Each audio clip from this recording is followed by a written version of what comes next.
నమస్తే, welcome to మనం TV. నేను మీ ప్రియాంకారావు. 2025లో ఇండియాలో ఎలాంటి సంఘటనలు చోటు చేసుకోబోతున్నాయి, అసలు ఏం జరగబోతోంది, ఇండియాకి స్థితిగతులు ఏ విధంగా మారబోతున్నాయి అనే విషయాలపై ఈ రోజు మనకి వివరించడానికి ప్రముఖ ఆస్ట్రాలజర్ కళానిధి రాంబాబు గారు ఉన్నారు. వారితో మాట్లాడి మరిన్ని విషయాలు తెలుసుకుందాం. నమస్కారం గురువు గారు. గురువు గారు, 2025లో ఇండియాకి ఎలా ఉండబోతుంది జాతకరీత్యా? మన భారతదేశానికి 15th August 1947 రాత్రి 12 గంటలకి న్యూఢిల్లీలో మనకి స్వాతంత్రం వచ్చింది. ఆనాటి గ్రహస్థితి చూసినట్టయితే మన ఇండియా నక్షత్రము పుష్యమి నక్షత్రం మొదటి పాదం, రాశి కర్కాటక రాశి, జన్మ లగ్నం వృషభ లగ్నం. మన జాతకంలో లగ్నంలో రాహు ఉన్నాడు, ఉచ్చస్థితిలో ఉన్నాడు రాహు. అలాగే వృశ్చికంలో కేతు ఉన్నాడు. ఈ మధ్యలో కర్కాటకంలో 5 గ్రహాలు ఉన్నాయి. చంద్రుడు, శుక్రుడు, బుధుడు, రవి, తర్వాత రాహు. చంద్రుడు, శుక్రుడు, బుధుడు, రవి, శని 5 గ్రహాలు మీకు దీంట్లో ఉన్నాయి, కర్కాటక రాశిలో ఉన్నాయి. ఈ తర్వాత అట్లాగే మీకు 6వ ఇంట గురువు ఉన్నాడు. గురువు చాలా వీక్ ఉన్నాడు జాతక చక్రంలో. ప్రస్తుతం మన ఇండియాకి 2015 నుంచి 2025 దాకా చంద్రమహాదశ జరుగుతుంది. చంద్రమహాదశ చంద్రుడు విపరీతమైన యోగం చేశాడు మనకి. కాబట్టి మీరు చూడండి, 2014లో నరేంద్ర మోడీ గారు భారత ప్రధానిగా ఆయన బీజేపీ తరఫు నుంచి ఆయన పోటీ చేసి గెలిచి ఆయన భారత ప్రధాని అయినారు. ఆ తర్వాత నుంచి 2015కి ముందున్న భారతదేశము 2015 తర్వాత ఉన్న భారతదేశం మీరు కంపేర్ చేసుకున్నట్టయితే చాలా అభివృద్ధిలోకి వచ్చాం మనం. ముఖ్యంగా మీరు ప్రతి స్టేట్ కూడా మంచి అభివృద్ధిలోకి వచ్చింది. మన హైదరాబాద్ తీసుకోండి, ఎట్లా ఉన్న హైదరాబాద్ చివరికి ఎక్కడో మారుమూల కూడా 30 అంతస్తులు 40 అంతస్తుల బిల్డింగ్స్ లేవటం. అట్లాగే నరేంద్ర మోడీ గారు వందే భారత్ విపరీతమైన కొత్త ట్రైన్స్ ఇంట్రడ్యూస్ చేసి ఎకానమీని చాలా చేసి జిఎస్టీని ఇంట్రడ్యూస్ చేసి ఆ జిఎస్టీని ఇంట్రడ్యూస్ చేయటం అనే కొన్ని లక్షల వేల కోట్లు మనకి ఆదాయం ఇప్పుడు మన సెంట్రల్ గవర్నమెంట్ లో ఉంది. ఇప్పుడు డబ్బు అనేది మన దగ్గరికి నిల్వ ఉంటేనే రేపు పొద్దున వారు లాంటి వచ్చినప్పటికీ కూడా దాన్ని ఖర్చు పెట్టడానికి మనకు ఉంటుంది. కాబట్టి ఈ చంద్రమహాదశ చాలా యోగం చేసింది మనకి. అట్లాగే ఆయన అదృష్టం ఏంటంటే చంద్రమహాదశ టైంలో ఆయనకు కూడా చంద్రమహాదశ జరగటం మన భారత ప్రధాని నరేంద్ర మోడీ గారికి 2 విధాలుగా కలిసి వచ్చింది. దీనివల్ల ఏంటంటే ఇప్పటిదాకా మన దేశం స్మూత్ గా నడిచింది. గత 3 సంవత్సరాలు బట్టి కూడా మీకు ఇటు ఇజ్రాయెల్ కి, తర్వాత యుక్రెయిన్, దీనికి మన హమాస్ కి, ఇక్కడ వీళ్ళకి హిజ్బుల్లాకి యుద్ధం జరుగుతున్నప్పటికీ కూడా, అటు రష్యాకి యుక్రెయిన్ కి యుద్ధం జరుగుతున్నప్పుడు కూడా మన ఇండియా స్టాండర్డ్ గా ఉండి న్యూట్రల్ గా ఉండి దేంట్లోనూ ఇన్వాల్వ్ కాకుండా ఇట్లా ప్రశాంతంగా వెళ్ళిపోవటానికి కారణం ప్రస్తుతం మన దేశానికి నడిచే మహర్దశ. కానీ రేపు 2025 మార్చిలో ఈ మన భారతదేశానికి చంద్ర మహర్దశలో ఈ శుక్రుడి అంతర్దశ వెళ్ళిపోతుంది. చంద్రుల్లో శుక్రుడు వెళ్ళిపోయి ఆఖరి అంతర్దశ చంద్రమహర్దశలో ఈ రవి యొక్క అంతర్దశ మొదలవుతుంది. ఒక మహర్దశలో ఆఖరి అంతర్దశ వచ్చినప్పుడు దాన్ని దశాఛిద్రము అంటారు. ఈ దశాఛిద్రములో అటు దేశానికి కానీ ఇటు ఇండివిజువల్ వ్యక్తిగతంగా ఏ జాతకుడికి కూడా ఎలాంటి యోగము చేయదు. దశాఛిద్రంలో మానసిక వ్యధ మనిషికి విపరీతంగా ఉంటుందన్నమాట. ఏ పని కాదు, ప్రతి విషయంలోనూ ఆటంకాలు చాలా అధికంగా వస్తాయి. మనసు చాలా చికాగ్గా ఉంటుందన్నమాట. సో ఈ మన ఇండియాకి రేపు మార్చి తర్వాత ఇన్ని సంవత్సరాలు జరిగినట్టు స్మూత్ గా ఉండదు. అట్లాగే రెండో విషయం ఏంటంటే ఈ 2025 మార్చి 29వ తారీఖు నాడు 6 గ్రహాలు మీనరాశిలో కలుస్తున్నాయి. దాన్ని షష్టగ్రహ కూటమి అంటారు. ఇట్లాగే లాస్ట్ ఇయర్ కూడా 7 గ్రహాలు సప్తగ్రహ కూటమి వచ్చింది, ఇది షష్టగ్రహ కూటమి. ఇట్లాగే మీకు 1962లో అష్టగ్రహ కూటమి వచ్చింది. 8 గ్రహాలు మకర రాశిలో కలిసినాయి. అది వచ్చిన 3 నెలలకే మన ఇండియాకి చైనాకి వారు వచ్చింది.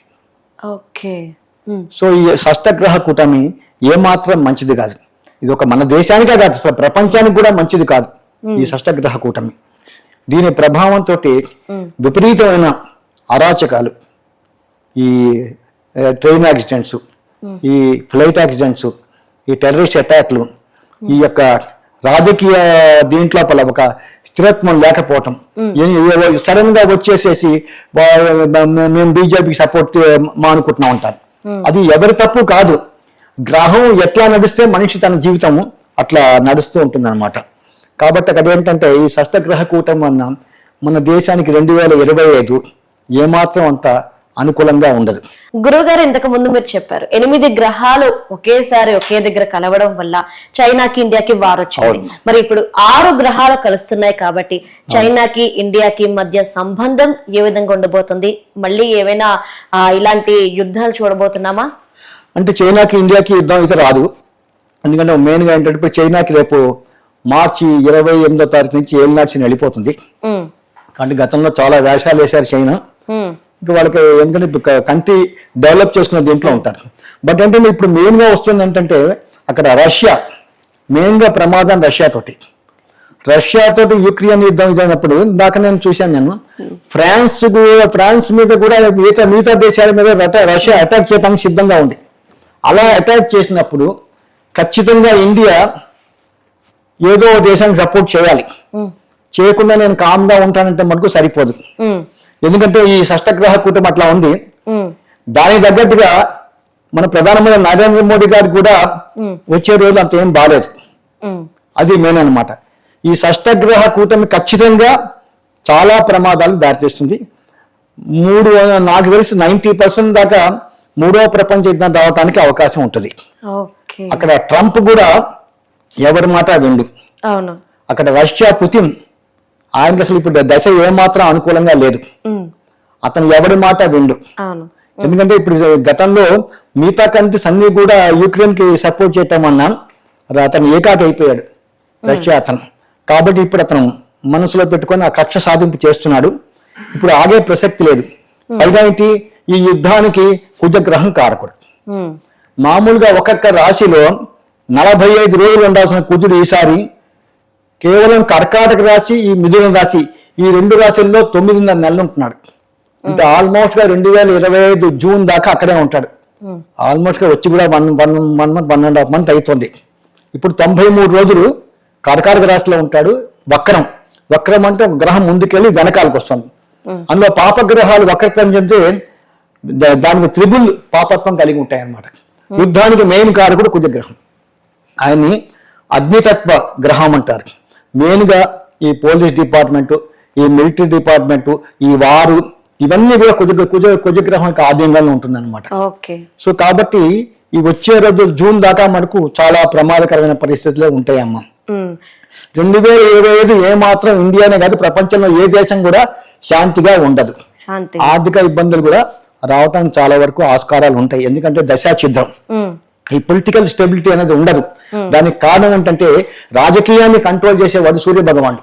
ఆయన యొక్క అంతర్దశ మొదలవుతుంది. అంటే గురువు గారు, ఇప్పుడు మనం చూసుకుంటే ఆర్థిక వ్యవస్థ గురించి కూడా ఇక్కడ మనం మాట్లాడుకోవాలి.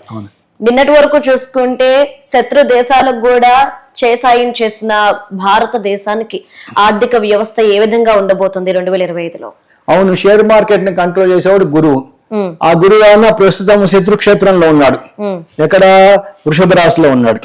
వ్యాపారానికి కారకుడు ఎవరు? బుధుడు. ఆ బుధుడు మీనంలో నీచ స్థానాన్ని పొందాడు. ఏమాత్రం బలం లేదు.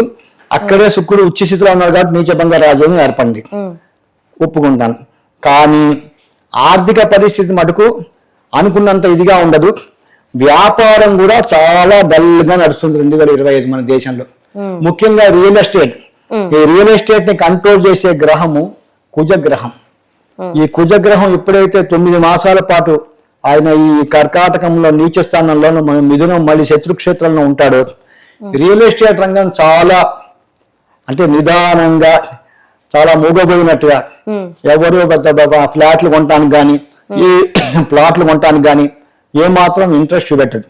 ఈ జనం ఏం చేస్తారంటే ప్రజలు ఉన్న డబ్బుని జాగ్రత్తగా పెట్టుకొని అవసరానికే డబ్బును తీస్తారు. ఇంకా విలాస జీవితం కొంతవరకు పక్కన పెడతారు. అవసరం అంటే మనకి ముఖ్యంగా హాస్పిటల్స్, ఎడ్యుకేషన్, ఇవి హోటల్, తిండి, ఈ 3 అయితే మనిషి ఆపలేడు. ఈ 3 ఖచ్చితంగా మనిషి ఖర్చు పెట్టక తప్పదు. ఈ 3 కోసమే డబ్బులు ఇచ్చేస్తారు. మెయిన్ గా ఎంత డబ్బులైనా సరే పిల్లలకి చదువు విషయంలో మటుకు తల్లిదండ్రులు ఏమాత్రం వెనకాడరు. ఈ 3 రంగాలు బాగుంటాయి. కానీ ఈ రియల్ ఎస్టేట్ మటుకు ఏమాత్రం కూడా అనుకూలంగా ఉండదమ్మా. కానీ ఖచ్చితంగా ఈ యొక్క మూడో ప్రపంచ యుద్ధం రావడానికి అవకాశాలు అయితే ఉన్నాయి. జూన్ దాకా మటుకు చాలా జాగ్రత్తగా ఉండాలి. ఆర్థిక వ్యవస్థ ఖచ్చితంగా అంటే ఒక స్టాండర్డ్ గా ఉండదు. వ్యాపారం మటుకు చాలా డల్ గా నడుస్తుంది. ఏవైతే ఎలక్ట్రానిక్స్ కానీ క్లాత్ కానీ మీరు ఏది తీసుకున్న ఐరన్ స్టీల్ తీసుకున్నా ఏ వ్యాపారం తీసుకున్నప్పటికీ కూడా ఈ 2025 యావరేజ్ గానే ఉంటుంది. ఆకస్మిక ప్రమాదాలు విపరీతంగా ఉంటాయి. టెర్రరిస్ట్ అటాకులు మటుకు విపరీతంగా ఉంటాయమ్మా. ఎందుకంటే ఈ టెర్రరిస్ట్ అటాకుల కారణం ఏంటంటే కుజగ్రహం. ఆ కుజుడు నీచలో ఉన్నాడు. ఆ నీచలో ఉండి తర్వాత ఆయన ఇప్పుడు వక్రం ద్వారా మళ్ళీ మిథున రాశిలోకి వెళ్తున్నాడు. అలా వెళ్ళాలి. మన భారతదేశం లగ్నం ఏది? వృషభ లగ్నం. వృషభ లగ్నము రాశి ఏది? కర్కాటక రాశి. ఒకటి జన్మ రాశిలో ఉన్నాడు. దీని గోచారంలో జన్మ కుజుడు మంచిది కాదు. చాలా సడన్ మనిషి చాలా ఆవేశపడిపోతుంటాడు. ఈ గొడవలకి విపరీతమైన గొడవలకి దీనికి చాలా కారణం ఉంటుంది. కారణాలు అయితే అన్నమాట. అట్లాగే వక్రంలో మళ్ళీ మిథునంలోకి వెళ్తాడు. మిథునం ఏంటి? 2 ఏళ్ళు. 2 ఏళ్ళు ఏంటి? ధనస్థానము, కుటుంబ స్థానము, వాక్కు స్థానం. మన ఇండియాకి వచ్చేటప్పటికి అవి మన ఫైనాన్స్ గురించి చెప్తుంది అనమాట. మన ఆర్థిక వ్యవస్థ ఎట్లా ఉంటుంది. ఈ కుజగ్రహం ఏంటి? సప్తమ వ్యయాధిపతి. సప్తమ ఏం చెప్తుంది? ఒకటి వ్యాపారము, 2 ఫారిన్ రిలేషన్స్. ఇప్పుడు ఫారిన్ రిలేషన్స్ లో కూడా ఖచ్చితంగా కుజుడు వక్రంలో ఉన్నారు కాబట్టి మనకి విదేశాలకు కూడా ఖచ్చితంగా కొంత మిస్అండర్స్టాండింగ్ రావడానికి అవకాశాలు చాలా ఉంటాయి. ఆ మిస్అండర్స్టాండింగ్ కూడా మీరు అన్నట్టుగా కూడా నైబర్ కంట్రీస్, మనకి దగ్గరలో ఉన్న కంట్రీస్ ఏంటంటే ఒకటి పాకిస్తాన్, 2 చైనా. వాళ్ళతో కూడా ఆకస్మిక ప్రమాదాలు వచ్చే అవకాశాలు చాలా వరకు మనకు ఉంటాయి. కాబట్టి ఆ విషయంలో కూడా చాలా జాగ్రత్తగా ఉండాలి. జాగ్రత్తగా ఉండి తొందరపాటు నిర్ణయాలు తీసుకోకుండా ప్రశాంతంగా ముందుకెళ్తే మటుకు ఈ మన దేశానికి బాగానే ఉంటుంది. కొంతవరకు ఏంటంటే ఈ దశాచిత్రం వల్ల ఈ ప్రాబ్లమ్స్ అన్ని కూడా. కాబట్టి చూడండి 2015 తర్వాత ఎలాంటి గొడవలు లేవు, ప్రశాంతమైన వాతావరణాలు వెళ్తుంది. మధ్యలో కరోనా వచ్చిందంటే కరోనా ప్రపంచంలో అందరికీ వచ్చింది, మన దేశానికే కాదు. కాబట్టి ఈ దశాచిత్రం 2025 మార్చి నుంచి మటుకు చాలా ఇబ్బందులు ఉంటాయి. ఆ విషయంలో చాలా జాగ్రత్తగా ఉంది.